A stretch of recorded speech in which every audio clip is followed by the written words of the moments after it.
Le président ghanéen Nana Akufo-Addo a chargé le 29 septembre 2023 les membres du Parlement de la CEDEAO de trouver des solutions à la remilitarisation émergente de la gouvernance. Il a également chargé la communauté régionale de chercher des réponses à la tentative de confiscation de la démocratie par les élites et au désir aveugle de détruire la démocratie par les groupes terroristes et les gangs criminels armés dans la région. Selon le président Akufo-Addo, la démocratie dans la région a été sérieusement bouleversée par la tentative de confiscation de la démocratie par les élites qui se livrent par le biais de changeries juridiques à la manipulation des règles constitutionnelles et à l'assujettissement des institutions de la République au seul objectif de rester au pouvoir.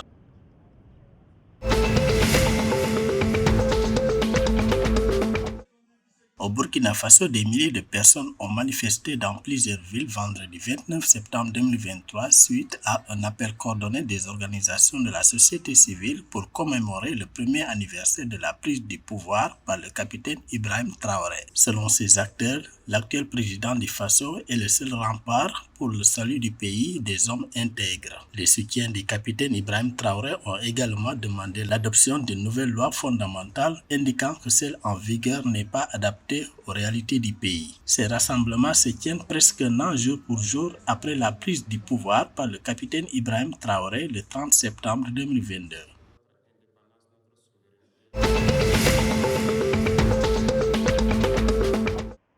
Au Ghana, le gouvernement a emprunté le 29 septembre 2023 environ 2057 milliards de cedi, environ 221,4 millions de dollars pour refinancer les factures arrivant à échéance d'une valeur de 221,4 milliards de cedi.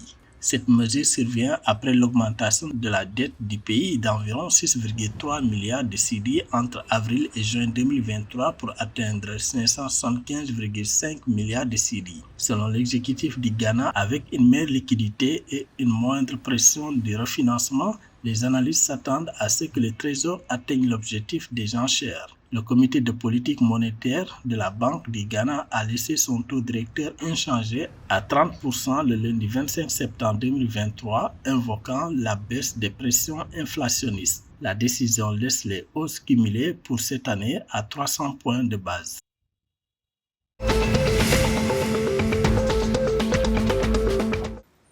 Le Sénégal a enregistré un déficit budgétaire de 614,5 milliards de francs CFA au premier semestre 2023.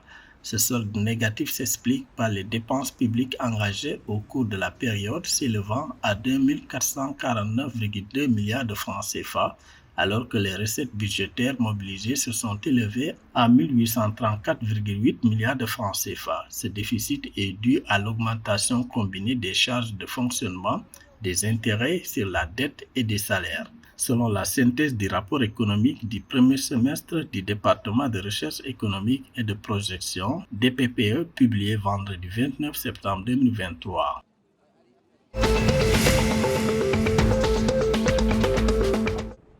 Le Togo est désormais une destination incontournable pour le tourisme, a indiqué le ministre chargé de la Culture et du Tourisme, Kossi Benyo Lamadokou, le mercredi 27 septembre 2023 à l'occasion de la Journée internationale du tourisme, justifiant sa déclaration par le nombre de touristes qui visitent le pays chaque année.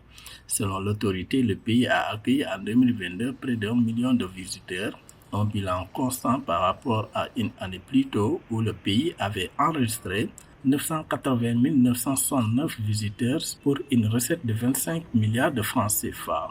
Selon le ministre Lamadokou, la création des conditions favorables pour fédérer les actions de toutes les composantes de la chaîne de production touristique dans le pays contribue à l'attractivité du Togo.